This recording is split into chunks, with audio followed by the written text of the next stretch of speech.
आज खरं म्हणजे राज ठाकरे साहेबांनी मला जेवणाचं निमंत्रण दिलं होतं आणि त्यासाठी मी आलो होतो. खरं म्हणजे गेले काही दिवसापासून म्हणजे निवडणुका झाल्यानंतर गेले 1-2 महिन्यापासूनच भेटायचं, जेवायला या, एकत्र जेवूया आणि गप्पा मारूया अशा प्रकारचं आमचं सुरू होतं. आणि त्यामुळे मी आज आलो. सदिच्छा भेट होती आणि स्नेहभोजनही झालं, गप्पा गोष्टी झाल्या. बाळासाहेबांच्या अनेक आठवणींना उजाळाही दिला. बाळासाहेबांचे अनुभव, राजसाहेबांचे अनुभव, आम्ही कसं एकत्र काम केलेले लोक आणि कार्यकर्ते बाळासाहेबांचे, आणि त्यामुळे अनेक जुन्या गोष्टी निघाल्या, जुन्या आठवणी निघाल्या आणि अनेक जुन्या घटना बाळासाहेबांच्या काळातल्या त्याच्यावरही बरीच चर्चा, गप्पा, आणि अशा गप्पांमध्ये एवढा वेळ कसा गेला तेही कळलं नाही. आणि त्यामुळे सदिच्छा भेट होती. मला वाटतं याचा राजकीय अर्थ काढण्याची काहीच आवश्यकता नाही. त्याचबरोबर आज सकाळी मी मुंबईतले सिमेंट कॉन्क्रीटचे रस्तेही पाहिले. त्या बाबतीतही राजसाहेबांनी विचारणा केली, कसं काम चाललेलं आहे, सरकारचं कसं चाललं आहे, मुंबईतले रस्त्यांची कामं कशी चालली आहेत, आणि एकंदरीत काही विकासाच्या बाबतीत देखील चर्चा झाली. पण राजकीय चर्चा कुठलीच झाली नाही. गप्पा गोष्टींमध्येच आणि बाळासाहेबांच्या आठवणींना उजाळा देण्यामध्ये एवढा वेळ आमचा कसा गेला तो कळला नाही. ही वस्तुस्थिती आहे. ही म्हणजे तुम्हाला तर ते काय मला वाटतं विश्वास बसणार नाही, पण तुम्ही विश्वास ठेवा. आम्ही मनमोकळेपणाने बोलणारे लोक आहोत. मनात एक, पोटात एक, ओठात एक वाले आम्ही लोक नाही आहे. जे आहे ते स्ट्रेट फॉरवर्ड आहे. आणि म्हणून त्या काळामध्ये राज ठाकरे देखील आमचे नेते म्हणून बाळासाहेबांच्या काळात आणि आम्ही कार्यकर्ते म्हणून काम केलेलं आहे. त्यामुळे त्या काळातल्या देखील काही घडामोडी, काही आठवणी यालाही उजाळा दिला. आणि बाळासाहेबांच्या बद्दल माझ्यापेक्षा तर जास्तीचा अनुभव आणि आठवणी राजसाहेबांकडेच आहेत. आणि त्याचंही त्यांनी खूप मोठ्या प्रमाणावर चर्चेमध्ये शेअर झालं, आदानप्रदान झालं, विचार, गप्पा गोष्टी झाल्या. आणि त्यामुळे मला वाटतं खूप चांगली भेट झाली, सदिच्छा भेट झाली, चर्चाही झाली. आणि मला वाटतं यामध्ये कुठलाही राजकीय अर्थ काढण्याची आवश्यकता. येणाऱ्या महापालिका निवडणुकीसाठी शिवसेना आणि मनसेची युती होणार का? युती संदर्भात काही चर्चा झाली का? युती बघा, आता आम्ही महायुतीमध्ये आहोत. महायुतीचं सरकार आहे. त्यामुळे मी तर नेहमी जाहीरपणे सांगत असतो, मग येणाऱ्या प्रत्येक निवडणुका महायुती जिंकेल.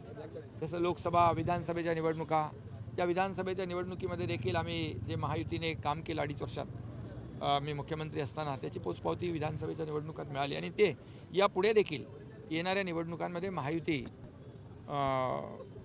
चांगलं यश मिळवेल असं मी नेहमी म्हणत असतो. त्यामुळे महायुती तर आहेच. त्याच्यामध्ये पुढे आणखी आता निवडणुकांना आणखी वेळ आहे खूप. आता तर निवडणुका नाही आहेत. त्यामुळे निवडणुकांवर चर्चा करण्याची आता तर वेळ नव्हतीच. आम्ही तर नेहमी तयारीतच असतो, कारण निवडणुका डोळ्यासमोर ठेवून आम्ही काम करत नाही. निवडणुका आल्या की काम करायचं, कार्यालय उघडायची, तसं आम्ही करत नाही. त्यामुळे निवडणुका असू द्या नसू द्या, शिवसेना हे कायम काम करत असते, लोकांच्या अडीअडचणीला धावून जात असते. त्यामुळे निवडणुकांची वेगळी तयारी आम्हाला करावी लागत नाही, कारण निवडणुका डोळ्यासमोर ठेवून आम्ही कुठलं काम करत नाही.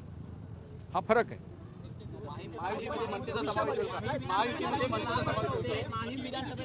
नाही, याच्यामध्ये एकच सांगतो तुम्हाला, आता तरी निवडणुका नाहीत जवळपास. त्यामुळे निवडणुका जशा वातावरण, माहोल तयार होतं तेव्हाच तर सगळ्या गोष्टी, युती, महायुती, सगळी चर्चा तेव्हा होते. पण आज कुठलीही महायुती किंवा युतीच्याबद्दल चर्चा नव्हती. केवळ आणि केवळ ही सदिच्छा भेट होती, जेवणाचं निमंत्रण होतं, स्नेहभोजनाची सदिच्छा भेट होती. आणि बाळासाहेबांच्या आठवणी मी पुन्हा एकदा सांगतो की एवढ्या मनमोकळेपणाने त्या आठवणींना उजाळा दिला की खरंच आम्ही पुन्हा त्या काळात गेलो. त्यामुळे काही लपून ठेवण्याचं काही कारणच नाही तुमच्यापासून. युतीची पायाभरणी झाली. तुम्ही काही म्हणजे तुम्ही वारंवार तुम्ही एकच प्रश्न विचारला तरी सुद्धा वेगवेगळ्या पद्धतीने तरी उत्तर माझं एकच आहे. कारण तुम्हाला सांगतो मी की जी भेट होती ती सदिच्छा भेट होती, स्नेहभोजनाची भेट होती. याच्यापेक्षा दुसरा उपकार काय नाही. आणि तुम्ही म्हणाल एवढा वेळ का गेला? बाळासाहेबांच्या ज्या जुन्या आठवणी, बाळासाहेबांच्या बरोबर केलेलं काम, त्या काळात घडलेल्या घटना या सगळ्यांना उजाळा दिला अगदी मनमोकळेपणाने. त्यामुळे तुम्ही बिलकुल काही चिंता करू नका. काय असेल तर तुम्हाला नक्की कळवू आम्ही.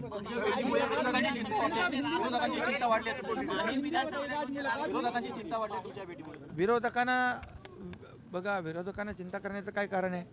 तसं बघायला गेलं तर राज ठाकरे आणि आम्ही काही असे लोकसभेमध्ये सोबत होते, ते मोदी साहेबांच्या सोबत होते. आणि तसं बघायला गेलं तर आमचे विचार मिळते जुळते आहेत. त्यामुळे विरोधकांना चिंता करण्याचं कारण काय? त्यांनी काम करावं. घरी बसून निवडणुका जिंकता येत नाहीत. त्याला काम करावं लागतं, फील्डवर उतरून काम करावं लागतं, लोकांमध्ये जाऊन काम करावं लागतं, लोकांशी संवाद साधावा लागतो, लोकांच्या अडचणी सोडवाव्या लागतात. ते आम्ही करतोय. त्यामुळे आम्हाला काही चिंता निवडणुकांची नाही. काम करणाऱ्या माणसाला निवडणुकांची चिंता नसते.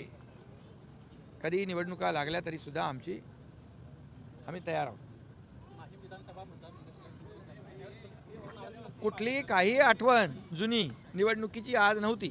फक्त केवळ आणि केवळ बाळासाहेबांच्या आठवणी आणि शिवसेनेच्या आपल्या पक्षातल्या ज्या काही घडामोडी घडल्या त्याच्यावर गप्पा, दुसरं काही नहीं. आज आपकी राज ठाकरे साहब से मुलाकात हुई है, क्या कोई पॉलिटिकल बात भी हुई है सिर्फ? देखिए, मुझे राज ठाकरे जी ने स्नेह भोजन का निमंत्रण दिया था. 2-3 महीने से चल रहा था. मेरी भी सभाएं थी, सब जगह जाना आना था. और आज मैं यहाँ पर आ गया, स्नेह भोजन हुआ. ये सदिच्छा भेंट थी, ये कोई पॉलिटिकल मीटिंग नहीं थी. लेकिन इतना मैं कहूँगा कि आज काफ़ी चर्चा हुई, काफ़ी दिल खोल कर चर्चा हुई.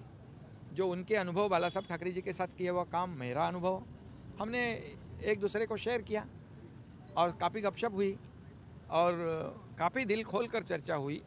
और बाला साहब ठाकरे जी के एक जो किस्से हैं, एक उनकी यादें हैं, वो वापस क्या कहते हैं उसको, यादें ताज़ा की.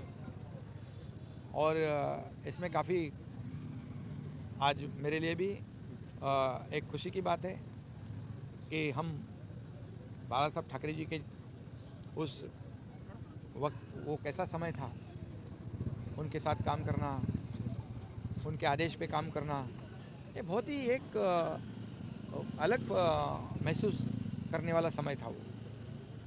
और बाकी कोई भी राजकीय चर्चा नहीं है, पॉलिटिकल कोई भी चर्चा नहीं, ये गपशप है. गठबंधन के लिए कुछ बात? अरे भाई, गठबंधन के बारे में अभी मराठी में भी आपने कहा है, अभी हिंदी में भी कहता हूँ, केवल आज की भेंट जो है, क्या हम मिल नहीं सकते क्या बिना सिर्फ काम के लिए मिलना है क्या सिर्फ पॉलिटिकल बातें करने के लिए मिलना है? अरे भैया, बाला साहब ठाकरे जी के ज़माने से हम साथ में काम करते थे. अभी बीच में कुछ कारणवश हम राज ठाकरे जी से मिलते नहीं थे, वो भी कारण आपको मालूम है. लेकिन अभी तो हम कभी भी मिल सकते हैं उनको, कभी भी बात कर सकते हैं. वो भी मेरे पास आते. राज ठाकरे जी मुझे मिलते हैं, वो उनका कुछ विषय होता है, कुछ समस्या लोगों की होती है. आज भी मुझे कुछ उन्होंने काम बताया कि लोगों का, पब्लिक का. तो ये हर मुलाकात का पॉलिटिकल अर्थ निकालना उचित नहीं है. विपक्ष चिंता में, विपक्ष को, क्योंकि वो काम नहीं करते हैं, और सिर्फ कौन कहाँ मिलता है, किसका किससे बिगड़ता है, किसका किससे बनता है, इसकी ताक में रहते हैं. हम लोग वो देखते नहीं, हम काम करने वाले लोग हैं. चुनाव कभी भी आवे, हम चुनाव सामने रखकर काम नहीं करते. चुनाव हो या ना हो, हमारा काम शुरू रहता है. इसीलिए 24/7 काम करने वाले लोग हम हैं. इसलिए विधानसभा का चुनाव में लैंडस्लाइड मैंडेट महायुति को मिला है और महायुति